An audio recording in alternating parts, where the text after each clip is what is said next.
Caffeine is a misunderstood drug. It's what we call a psychoactive stimulant. Everyone knows that caffeine can help alert you and sort of keep you awake. That's the thing that's most known.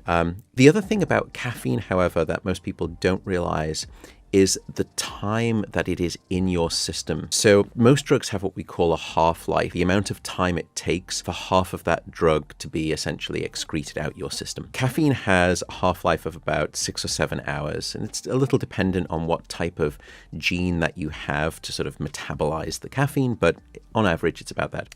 But what's interesting is that caffeine has a quarter life of about 12 hours.